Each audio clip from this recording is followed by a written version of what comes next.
अभाज्य गुणनखंडन विधि द्वारा निम्नलिखित पूर्णांकों के एलसीएम और एचसीएफ ज्ञात कीजिए।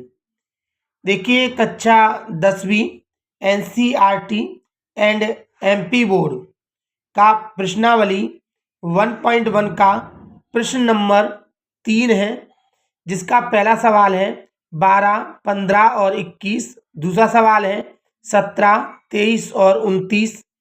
तीसरा सवाल है 8, 9 और 25। देखिए हमें इनके अभाज्य गुणनखंडन निकालना है। तो देखिए कैसे निकालेंगे, हम बहुत ही आसान तरीके से हल कराने वाले हैं। तो सबसे पहले हम हल करते हैं। हल करने से पहले अगर आपने हमारे चैनल को अभी तक अगर सब्सक्राइब नहीं किया है तो प्लीज़ हमारे चैनल को सब्सक्राइब कीजिए, जिससे कि सबसे पहले आप हमारी प्रत्येक वीडियो देख सकें। और अगर वीडियो अच्छा लगे तो इसे लाइक और शेयर करना ना भूलिए। तो चलिए देखिए, मैं यहाँ पर तीनों सवालों को एक साथ कर रहा हूँ। तो यहाँ पे लिख देता हूँ मैं अभाज्य गुणनखंडन विधि से, खंडन विधि से। चलिए पहला सवाल मैं यहाँ पर ले रहा हूँ। पहला सवाल है हमारे पास 12, 15 और 21। चलिए मैं इसको हल करता हूँ। देखिए हम अच्छी तरह जानते हैं जिस संख्या का इकाई अंक 0, 2, 4, 6, 8 होता है उसमें हम 2 का भाग देते हैं। इसका 2 इकाई अंक है इसलिए 2 का भाग देंगे, 6 बार जाएगा। ये 6 आया, 6 में भी 2 का भाग देंगे 3 बार। 3 में 3 का भाग जाएगा क्योंकि ये अभाज्य संख्या है इसलिए 1 बार जाएगा। हम देखेंगे इसका इकाई अंक 5 है। जिसका इकाई अंक 5 होता है उसमें पहले 3 का भाग दिया जाता है, नहीं जाता तो फिर 5 का भाग देते हैं। तो इसमें हम 3 का भाग देंगे, जा रहा है 3 पंजे 15। ये 5 है, 5 एक अभाज्य संख्या है, इसमें स्वयं का ही भाग जाएगा। हम जानते हैं अभाज्य संख्या वे होती हैं जिनमें स्वयं का ही भाग जाता है। अगला सवाल है हमारे पास 21। इसका इकाई अंक 1 है। देखिए जिसका इकाई अंक 1, 3, 7, 9 होता है उसमें सबसे पहले 3 का भाग देते हैं, नहीं जाता तो 7 का, नहीं जाता तो 11 का। इसी तरह हम अभाज्य संख्याओं के भाग देना प्रारंभ कर देते हैं। तो चलिए हम इसमें 3 का भाग देते हैं। 3 का भाग इसमें 7 बार जा रहा है। हम जानते हैं 7 एक अभाज्य संख्या है इसलिए 7 में स्वयं का ही भाग जाएगा, क्योंकि हम जानते हैं कि अभाज्य संख्या जो होती है ना उनमें स्वयं का या 1 का भाग जाता है। तो चलिए देखिए मैंने यहाँ पे सबके फैक्टर यानी गुणनखंड निकाल लिए हैं। अब मैं इनको यहाँ पे उतार लेता हूँ। 2 इंटू 2 इंटू 3। देखिए पहले के गुणनखंड है 2, 2, 3, मैंने लिख लिया है। दूसरे के देखें तो 3 इंटू 5 है, तो मैं यहाँ लिख लेता हूँ 3 इंटू 5।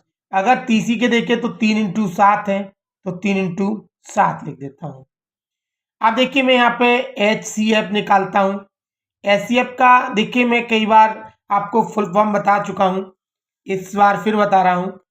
H का मतलब यहाँ पे हाईएस्ट है, C का मतलब कॉमन, F का मतलब फैक्टर। इसे हिंदी में मासा यानी महत्तम समापवर्तक कहा जाता है। यानी इसमें देखिए कॉमन देखना है, तो सबसे देखेंगे पहले हम देखेंगे यहाँ पे 3 केवल कॉमन है इसमें, तो यहाँ पे हम देखेंगे 3 आया।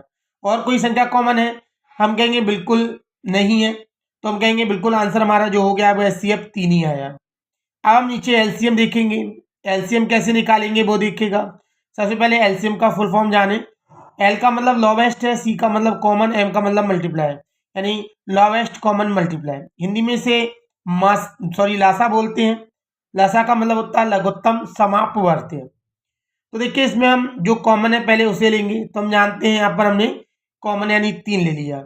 या हम ऐसा भी कह सकते हैं कि देखिए यहाँ पर जो HCF आए उसे उतार लीजिएगा, फिर जो नहीं मिल रहा उसे उतारिए। तो इसमें देखिए 2 नहीं मिल रहा, इसे भी उतार लिया।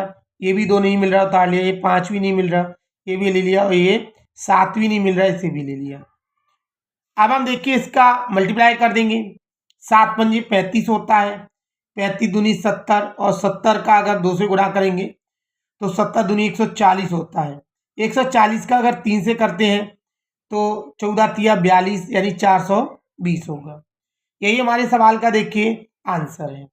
हम कह सकते हैं देखिए हमारे पास HCF जो है वो 3 है और LCM जो है हमारे पास 420 है।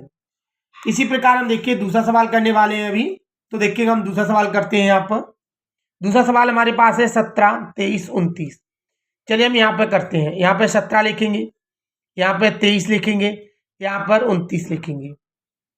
आप यहाँ पर देखेंगे ये तीनों संख्याएं हैं जो 17, 23 और 29, ये तीनों ही एक अभाज्य संख्या है।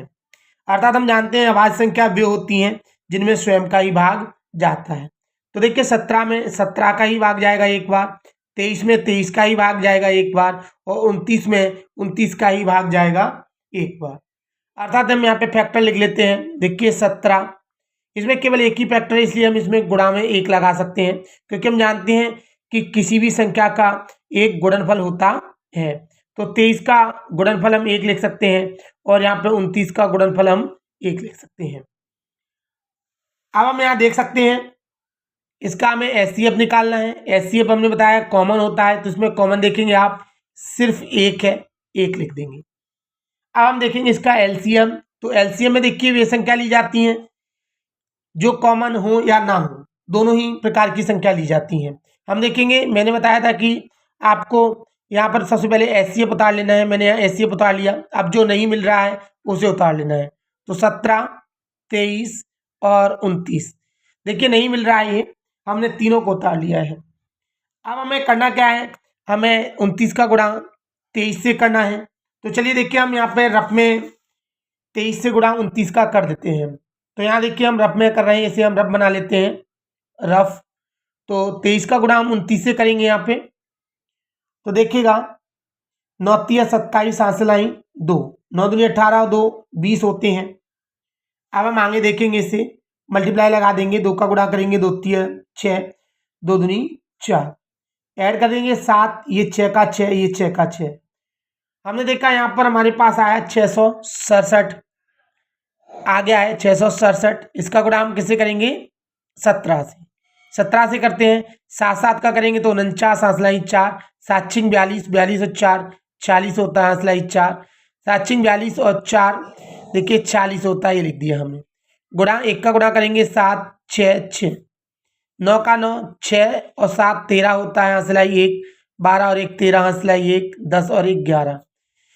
1 का गुणा इससे करेंगे तो वही की वही संख्या लौटकर आती है, अर्थात हमारा इसका आंसर है 11 33 9, 11 33 9, यही इसका सही आंसर है। अगला देखिए सवाल नंबर इसी प्रकार हम तीसरा करेंगे। तीसरा सवाल देखिए हमारे पास दिया है 8 9 और 25, 8 9 और 25। सबसे पहले हम 8 का फैक्टर निकालेंगे, इधर 9 का निकालेंगे और इधर 25 का। 2 से काटेंगे, 2 चौक 8, 2 से काटेंगे 2 दूनी 4, 2 से काटेंगे 2 एकम 2, 3 से काटेंगे 3 त्रिक के 9, 3 से 3 एकम 3, 5 से 5 पचम 25, 5 एकम 5।